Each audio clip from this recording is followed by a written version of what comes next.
What is an emotional container and what happens when a child becomes one? There's a character who appears in almost every story we have ever told. In fairy tales, she's the one who holds the secret, who keeps the family together, who knows where the pain lives but never speaks it aloud. In films, she's the one who understands everyone in the room and belongs fully to none of them. In literature, she's the one the other characters turn to, not because she asked to be turned to, but because something about her presence says, "You can put this here. I will hold it." We call her wise, empathetic, strong, and we rarely ask what it cost her to become that. Today, I want to talk about the concept of the emotional container, where it comes from in psychological theory, what it looks like in real life, and in the stories our culture keeps telling. And most importantly, what happens to a child who is recruited into that role before she or he is old enough to understand what is being asked of them. If you're new here, welcome.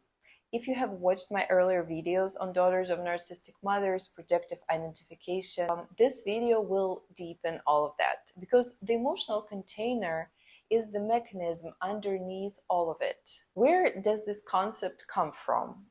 The concept of containment comes from the British psychoanalyst Wilfred Bion. Bion observed that infants are born into a state of emotional chaos.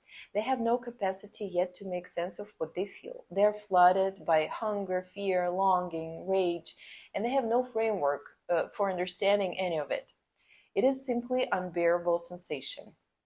What a healthy mother does, Bion said, is receive that chaos. The infant cries, and something in the mother, her attunement, experience, nervous system takes in the raw distress and transforms it. She does not just respond to the behavior, she metabolizes the feeling. She holds the infant's unbearable experience inside herself, processes it, and gives it back in a form the infant can survive. She has calm voice, steady hold, face that says, "I have received what you're feeling and it did not destroy me, and therefore it will not destroy you." Bion called the mother the container. He called the infant's projected emotion the contained. And he said that what the infant learns through this repeated experience is not just that the mother will help. The infant learns something far more fundamental, that feelings are survivable, that emotional experience can be held, metabolized, and communicated, that the inner world is not a place of catastrophe. That learning, that internalized sense that emotions can be held, becomes the foundation of psychological health, of the ability to regulate and capacity to be in relationship without either dissolving into the other person or shutting them out entirely. Now, what Bion was describing was the healthy version of containment. What I want to talk about today is what happens when the container fails, when the mother cannot hold, and what happens when the child, in the absence of a functioning container, becomes one herself. Before we go further into the psychology, I want to show you how clearly this dynamic appears in the stories we have been telling for centuries. Because when something is this universally human, culture finds a way to encode it in myth, in fairy tale, in films that make us cry without quite knowing why. The first example is, you guessed, Cinderella. Not the Disney version with the ball gown and the pumpkin carriage. I mean the older, darker versions, the Grimm version, the Perrault version, the ones where you feel the weight of what Cinderella's life actually is. Cinderella is the emotional container of her household. She absorbs the stepmother's rage, the stepsister's cruelty, the ambient shame of being reduced to nothing. She does not retaliate. She does not collapse. She holds it all quietly and keeps functioning. The household's emotional disorder passes through her and she transforms it with her patience, grace, through an almost supernatural capacity to endure. We read this as virtue. And culturally, we have been teaching girls for centuries, that this is what goodness looks like. That the ability to absorb cruelty without breaking is something to aspire to. But look at what Cinderella loses in that story. She loses her name. She's called Cinderella, Ash Girl, the one who tends the fire. She loses her history, her mother, her place in the family. She loses her own desire so completely that it takes a fairy godmother, a fantasy of the attuned mother she never had, to even remind her that she is allowed to want something. The glass slipper that fits only her is not just a plot device. It is the moment someone finally says, "There's something specific about you, something that belongs only to you. You're not interchangeable. You're not just the function that you've been performing." That is what the container child has been waiting to hear her whole life. Beth March in Little Women.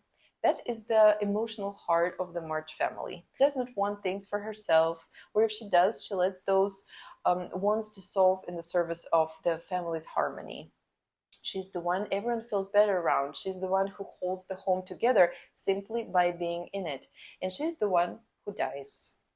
Louisa May Alcott was doing something deliberate here, I think. Beth's death is not random tragedy. It is the logical conclusion of a life spent giving everything away. A self that has no center of its own eventually has nothing left to give. That is the cost of the container role, written into one of the most beloved stories in American literature. And we wept for Beth, and then we kept teaching our daughters to be like her. Now let me bring this back to the specific dynamic I explore in this series, the daughter of narcissistic or emotionally immature mother. In Bion's healthy model, the container is the mother and the contained is the child. The mother holds the child's emotions. The mother metabolizes them. The mother gives them back in survival form. In the narcissistic family system, this is reversed. The mother cannot hold her own emotional world. Her anxiety, her shame, her rage, her grief, these are too much for her. They spill outward, they fill the room. And the child, who is exquisitely tuned to her mother's internal states because her survival depends on that attunement, becomes the recipient. The child does not choose this. It happens the way weather happens. The emotional pressure in the system flows toward the most permeable vessel. And children, open, empathetic, desperate to maintain connection with the parent they depend on, are almost always the most permeable vessel in the room. So the child learns to hold what the mother cannot. She learns to sense the mother's mood before it becomes visible. She learns to adjust herself, her tone, her needs, her emotional expression to manage the mother's internal climate. She learns that her job is not to feel her own feelings, but to process her mother's. This is not empathy yet. This is survival intelligence wearing the costume of empathy. And here's what makes it so insidious. The child is praised for it. She is called mature. She's called sensitive. She is told she is so good with people, so intuitive, so emotionally wise. The very adaptation that is costing her access to her own inner life is being rewarded as a virtue. So she doubles down. She becomes better and better at holding what others cannot hold. She becomes, as I described in my earlier video on the psychological container, the emotional digestive system of the household, the place where unprocessed feelings goes to be metabolized, and no one is metabolizing hers. What the container child loses is not obvious from the outside because she appears to be functioning. She appears often to be thriving. She's perceptive and capable and relationally skilled in ways that genuinely serve her. What she loses is the experience of being the contained.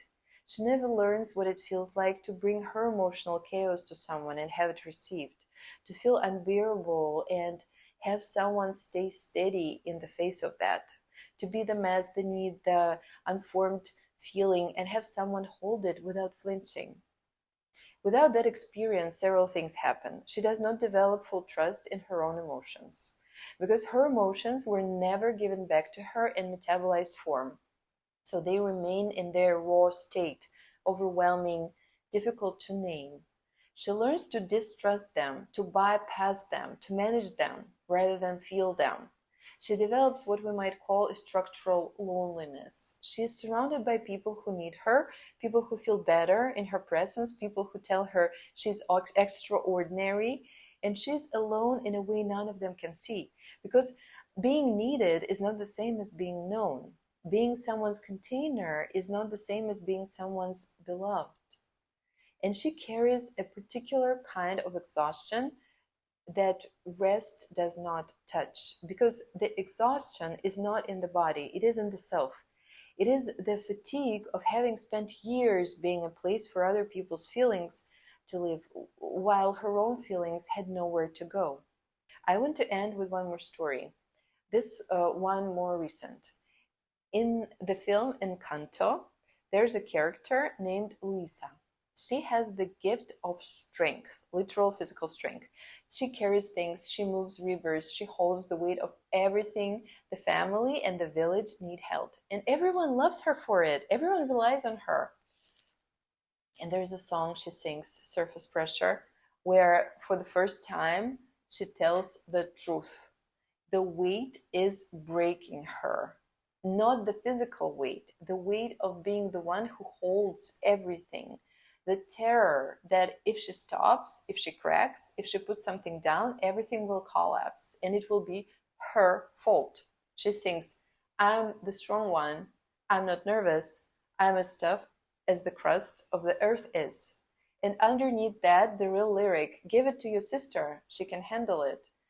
Watch as she buckles and bends but never breaks. That is the container's internal world set to music, the performance of solidity.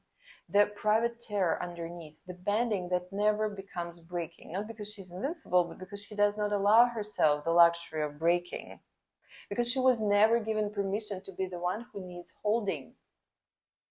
Healing for the container begins exactly there, at the edge of that permission. It begins with the radical and unfamiliar act of being the contained, of bringing something raw and unprocessed to a person or a therapeutic relationship and allowing it to be received.